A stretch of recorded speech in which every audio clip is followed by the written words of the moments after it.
মামাই দরকার নেই।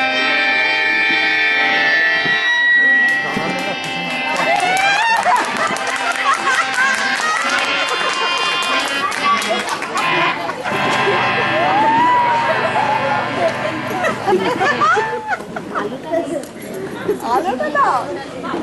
আই বাবু বসে পড়, বসে পড়।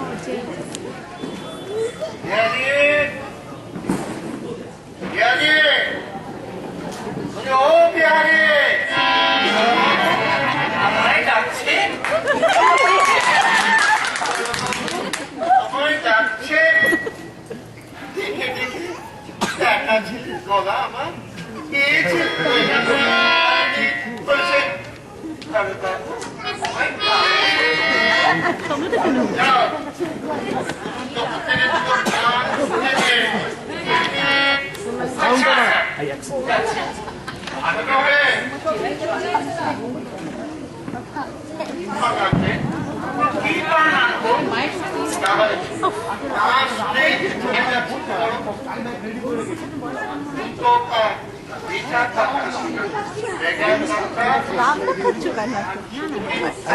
ঠিক করো একটু সামনে রাখতে শোনা যাচ্ছে না, কিছু বোঝা যাচ্ছে না।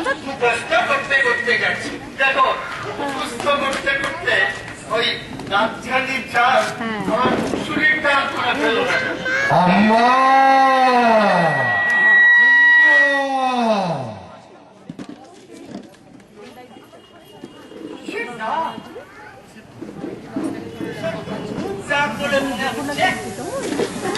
মনে হচ্ছে মানেটা কি? মনে হচ্ছে গরু ডাকলে তো গরুর ডাকই মনে হবে।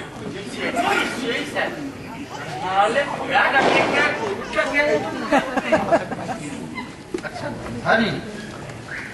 হ্যাঁ একদম ছাগলের মতো ডাকে।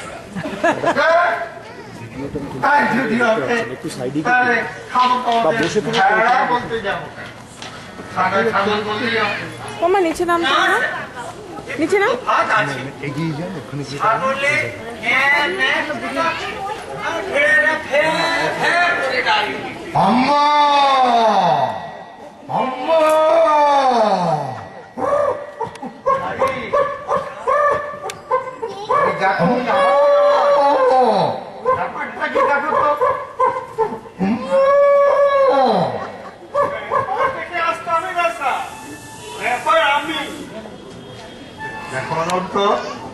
এটা থানা ইয়ার্কি মারার জায়গা নয়।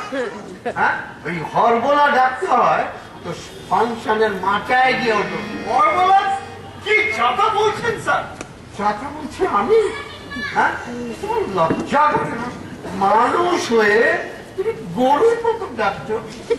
আমি কেন ডাকতে যাবো স্যার গরুর মতো? ও তো আপনার আসামিরা ডাকছি। আসামিরা ডাকছে? আসামিরা কি গরুর হয়ে গেল? গরু চোর ধরেছ নাকি? আসামিরা গরু চোর হতে যাবে না, গরুই তো আসামি।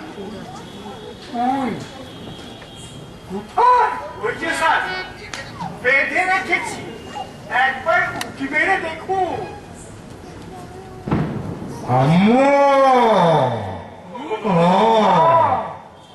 যে দুটো গরু। হ্যাঁ স্যার দুটোকেই অ্যারেস্ট করে করেছে নাকি? স্যার ট্রাফিক রুল মানছিল না। আমি চার রাস্তার মোড়ে দাঁড়িয়ে ট্রাফিক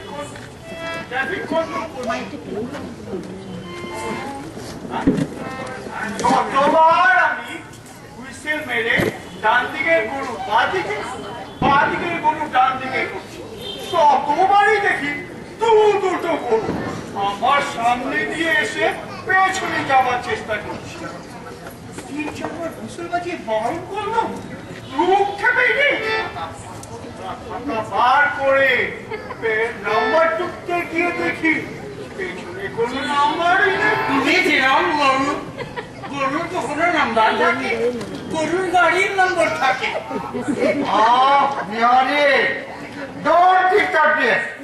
বাধা দিও না। হ্যাঁ, আনন্দ। তারপর স্যার তককে তককে রইল, যেই না আইনের আওতায় পেশ অমনি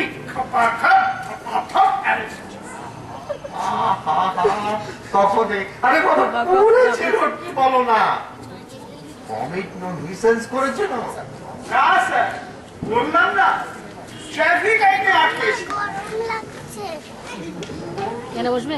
এরিয়ার ভিতরে ঘুরে বেড়াচ্ছিল, সালা এত বড় বড় লম্বা লম্বা ছিন নেড়ে নেড়ে ট্রাফিক আইনে ঘোরা বা অন্তবাজি সব কটাকে হাজতে।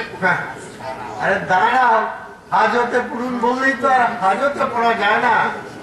দেশে আইন আছে, কানুন আছে, বিধান আছে, তোমার সংবিধান আছে। 3 পাতার সংবিধান তো 300 পাতার সংশোধন আছে। তুই তো বাপু হাজতে পুরুন বলেই খারাপ, অনেক কিছু ভাবতে হবে। আপনারা কি ভাবছেন আমি জানি না স্যার, আমি কিন্তু সব বলে দিচ্ছি। আজকে যদি ওদের আপনি হাজতে ভরেন আর অন্য আসামিরা যা খাবে ওদের কিন্তু সেই খাবার দিতে হবে। তখন আপনি বলবেন খড় কুচি করে ভুসি দিয়ে খড় মেখে জাপনা বানাও, আমি পারবো না স্যার। আজ না হয় আর ছুটি আর কুমড়োর খ্যাতি ছিল, কিন্তু কাল ওকে কেস উঠলে ম্যাজিস্ট্রেট যদি 7 দিনের পিসি দেন আর আসামি পক্ষের উকিল যদি স্পেশাল ডায়েটের একদিন করে, তখন তুমি এসে রোজ খড় কুচোবে আমি বানাচ্ছি। এবারে খড় বুঝাই লরিগুলো 1 টাকার কয়েন দিয়ে পার হয়ে যাচ্ছে, তখন তোমার মনে থাকে না কেন রে শালা 5টা টাকা নিয়ে ছেড়ে দিতে পারলি না? দাঁড়াও বিহারি, হ্যাঁ পুলিশের অত মাথা গরম করতে নেই। কোথায় বলে পুলিশের মাথায় জল ঢাললে সেটা বরফ হয়ে যায়। সাহেবকে আমার ফোন করতে দাও। হ্যালো, সাহেবকে দাও। স্যার নমস্কার স্যার, আমি লালপুর থানার ওসি সত্যনারায়ণ সিং কথা বলছি স্যার। স্যার আমার একটা লোক 2টো গরু অ্যারেস্ট করেছে স্যার। না স্যার, ওরা নো হর্ন এলাকায় ঘোরাঘুরি করছিল স্যার। না স্যার, মন্দির থেকে তো কি আছে স্যার, সে থেকে যখন কত বড় বড় করে লিখে রেখেছে তখন সেটা নো হর্ন এলাকায় মানে ওই শিং নেড়ে নেড়ে ঘোরার দরকার ছিল স্যার। বলছেন স্যার, মানে নো হর্ন এরিয়া মানে রিকোয়েস্ট, ওকে অ্যারেস্ট করা যায় না স্যার। স্যার আমার এই ছেলেটি 17 বছরের পুলিশি জীবন, এই প্রথমবার স্যার আমার অ্যারেস্ট। মানে ছেড়ে দিন স্যার, ওর বন্ধু বান্ধবেরা করতে নিয়ে হাসি করবে স্যার। কি বলছেন স্যার? 140 আপনি? হ্যাঁ হ্যাঁ হ্যাঁ হ্যাঁ স্যার, তার তো দেওয়া যেতেই পারে স্যার। না স্যার, ওখানে 144 ছিল না, কিন্তু স্যার ধরুন ওখানে আমাদের এই যে রাজভবন স্যার, রাজভবনের সামনে রাজভবনের ভিত করার দিন থেকে স্যার 144 ধারা জারি করা লোক জানে স্যার। প্রোগ্রামই হচ্ছে কথা স্যার, মুখের অর্ডার পাচ্ছি স্যার, ততক্ষণ আসামিদের দেখবো স্যার। না স্যার, স্যার সেটা ঠিক বলতে পারছি না স্যার।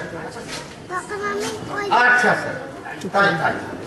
নমস্কার স্যার, নমস্কার স্যার। কথা বলবেন আর ডিস্টার্ব হয়। বললেন যতক্ষণ না কোর্টের অর্ডার পাচ্ছ ততক্ষণ কোনো কিছু খেতে দিতে হবে না, কারণ কোর্টের অর্ডার ছাড়া স্পেশাল ডায়েটের ব্যবস্থা করা যাবে না। আবার কেন না, তখন আমার অন্য আসামিরা তারা তো আন্দোলন শুরু করে দেবে। আর এই যে তোমার ওই গোতে রুটি চচ্চড়ি খায় কিনা সেটা তো চিড়িয়াখানার ডিরেক্টরকে না জিজ্ঞেস করে বলা যাবে না। খায় খায় সাপ, কোথায় বলে না, পাগলে কি না বলে, আর গরুতে কি না খায়। অমনি নিজের মতো করে একটা বানিয়ে বলে দিই। কথাটা হলো ছাগলে কিনা খায়, গরুতে কিনা খায়, ছাগলে কিনা বলে। আরে সে তো আমি জানতাম, যেদিন আমি দেখলাম আমার গোপাল মামার গরুতে ইজ্জত খেলে, সেই দিনই তো আমি বুঝলাম যে গরুতে কি না খায়। তোমার গোপাল মামার ইজ্জত খেলে? আমার গোপাল মামা একবার পাড়ার কালী পুজোর সেক্রেটারি হয়েছিল। বিরাট পাড়া, বিরাট পুজো, বিরাট ব্যাপার। পুজো টুজো হয়ে যাবার পর মামা একদিন বসে বসে বাড়ির বারান্দায় হিসাব করতে বসলো, মানে কত টাকা খরচ হলো, কত টাকা আদায় হলো, এইসব মামার পাশেই চলে গেছে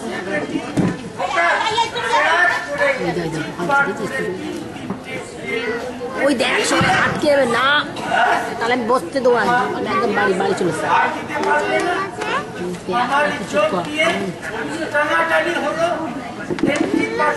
নাটকটা দেখো কথা শুনিয়ে দিল। ওই দেখো তোমার মামা যেন আরে পরে কনসাইনমেন্টটা থেকে কে বানিয়ে বেঁচে দিলেই তো পয়সাটা উঠে আসে। কি যে বলো, তিনটে 75 পাতার মিলবো, ও হজম সজম করে গোবরে আর কোন পাতা বেরোতো। গরু তো কিছু বেরোতো না, কত হাতি দেখতে ওই 3টে বিল বই আস্ত খেয়ে ফেললো, 3টে বিল বই বাস করে দিল। শুধু ভেতরের হিসেব হজম। কি স্যার?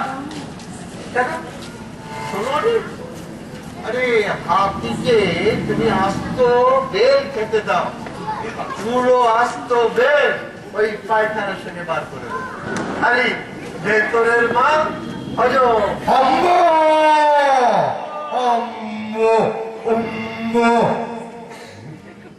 এই অনন্ত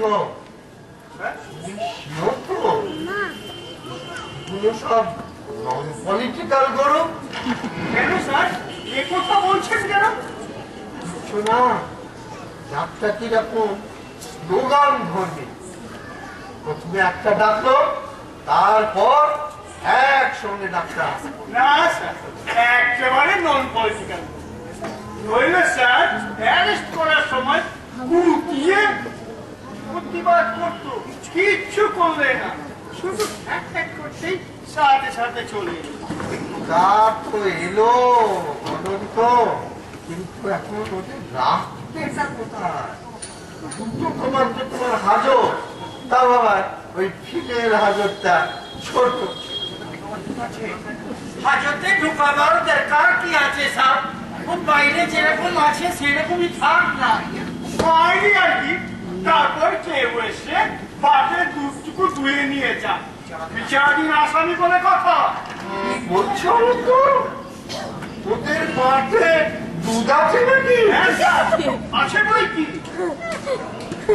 বিহারি,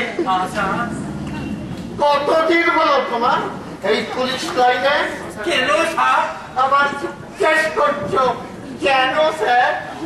জানো না, আসামিকে অ্যারেস্ট করার পর তার পকেটে যা থাকে সব লিস্ট করে রেখে দিতে হয়।